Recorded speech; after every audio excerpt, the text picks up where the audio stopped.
रविवार 5 फरवरी 2023 था। कल ही के दिन 1398 में जिस महान पुरुष के नाम से हमारे जिले का नाम है रविदास नगर, उनका जन्म हुआ था। रविदास जयंती 5 फरवरी को इस बार मनाया गया। कल अर्थात कल 1398 में उनका जन्म हुआ था और 1528 में उनकी मृत्यु हुई थी। संत रविदास हमारे समाज के निचले तबके के में जन्म लिए थे, जिनको शूद्र कहा गया वर्ण व्यवस्था में। उस दृष्टि जिस समय उनके समकालीन सल्तनत काल था, मुगलों का शासन था, जिस समय धर्म परिवर्तन का बहुत जोरों से काम चल रहा था और हिंदुओं में बहुत आतंक की भावना थी।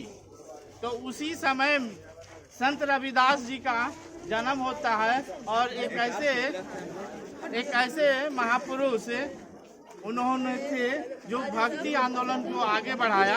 थोड़ी और 7वीं शताब्दी में दक्षिण भारत में नैनार अलवार संतों की एक परंपरा हुआ करता था, जो सच्चाई के रास्ते पर चलने के लिए और ईश्वर से भक्ति करने के लिए वो दक्षिण भारत में इस परंपरा को आगे बढ़ाया था।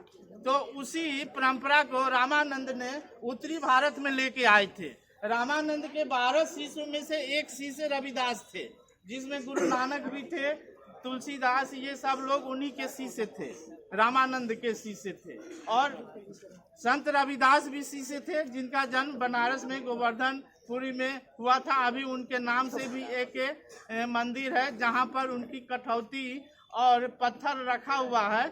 अभी बताएंगे कि मन चंगा तो कठौती में गंगा कैसे कहावत प्रचलित हुआ है। तो संत रविदास जी ने निचले तबके से आए हुए थे भक्ति आंदोलन में। जब उस समय समाज में मार काट चल रहा था, तो एक समाज में ऐसी समन्वय लाने की भक्ति आंदोलन प्रारंभ किया गया था, जो सच्चाई के रास्ते पर चले और मानवता के लिए प्रवचनों के माध्यम से जनता में एक अच्छी विचारों को प्रवाह देने की कोशिश उनके द्वारा किया गया, एक बहुत बड़ी संत परंपरा के द्वारा किया गया।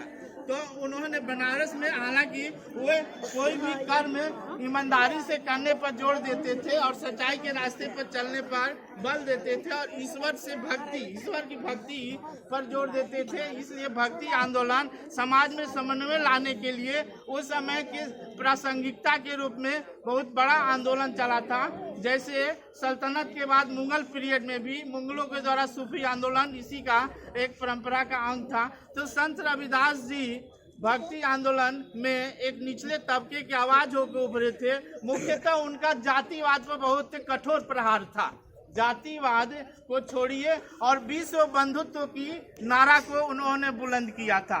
हमारे समाज में जातिवाद ही एक ऐसी परंपरा है जो समाज को विभक्त करता है, समाज को रसातल में पहुंचाता है। इसलिए जातिवाद पर कठोर प्रहार करते हुए कर्म और विश्व बंधुत्व मानवता पर, जो एज ए मानव होने के नाते वो जो अधिकार सभी को मिलना चाहिए, वो सब अधिकार वो एक व्यक्ति को देते हैं। तो इस तरह से देखते हैं, एक बार एक इसी तरह वो अपने कामों में बनारस में अपने दुकान में वो थे, मोची का काम करते थे, जूता बनाते थे।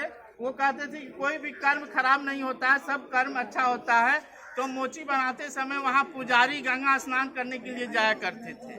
तो उनसे बार बार यही कहते कि चलिए रविदास जी आप भी गंगा स्नान करिए, पुण्य कमाइए। तो एक दिन ऐसा हुआ कि रविदास जी ने एक पुजारी को कहने पर कि चलिए आप भी स्नान करने, तो वो रविदास जी ने 4 सुपारी दिए उस पुजारी को, कहे कि जाइए स्नान करके गंगा मैया को मेरे नाम से अर्पित कर दीजिएगा। तो वो पुजारी गया, गंगा जी में स्नान किया और स्नान करने के बाद 4 सुपारी गंगा जी को अर्पित कर दिए। तो गंगा जी प्रस्तुत हो गई और उनको एक सोने का कंगन, रत्न जनित कंगन दिए उस पुजारी को कि जाके उनको दे दीजिएगा रविदास जी को। तो वो कंगन देखकर पुजारी के मन में लालच आया, वो कंगन नहीं दिया। तो फिर बाद में वो कंगन वहाँ के राजा को देते हैं, बनारस के राजा को, वो पुजारी, और उस कंगन को रानी देखकर बहुत मोहित हो जाती है और कहती कि दूसरा कंगन इसका लाओ। एक कंगन तो बना नहीं होगा, जब भी बनता है दो बनता है। तो वो पुजारी पर राजा के द्वारा दबाव डाला गया कि इस कंगन का दूसरा पार्ट भी लाइए। तो वो पुजारी अब बहुत दुविधा में पड़ा।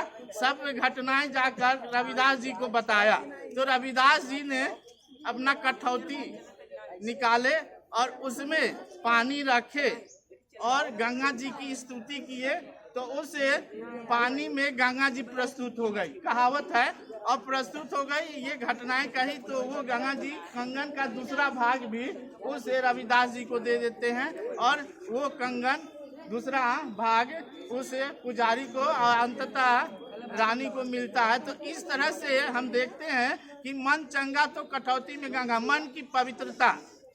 रविदास जी मन की पवित्रता पर जोर देते थे कि मन हमारा पवित्र रहे और सच्चाई के रास्ते पर हम लोग चले, तो वो संत शिरोमणि का दर्जा उनको दिया जाता है।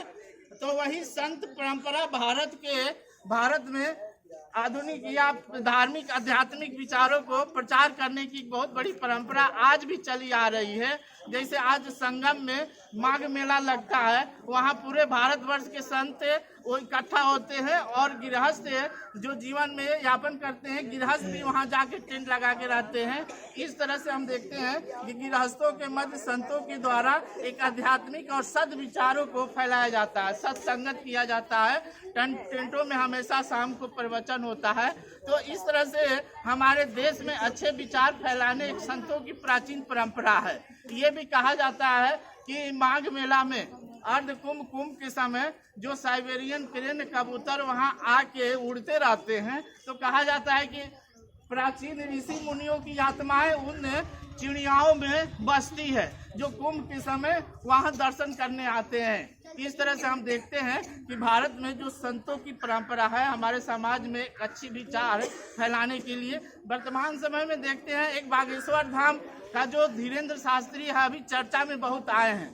तो वो भी एक संत हैं, समाज में हनुमान जी को बहुत मानते हैं और उस दृष्टि से उनके चमत्कार जो विचार है उन पर आरोप लगाया जाता है। अभी हालांकि विवाद में है। हमारे देश में संतों के नाम पर बहुत बड़े बड़े महान व्यक्ति भी ऐसे कुकर्म कर देते हैं कि संतों के सामने एक बहुत बड़ी धावा और उनकी ईमानदारी और कर्मों पर आरोप लगने लगता है। फिर भी उसके बाद भी कुछ लोग हैं जो अंगरानंद जी हैं, देवकी नंदन है, ये सब जो जितने भी है, ये एक समाज में अच्छे विचारों को फैलाने का कोशिश करते हैं ताकि हमारे समाज में गिरती हुई पतन, नैतिकता का पतन है, उसको फिर से बहाल किया जा सके।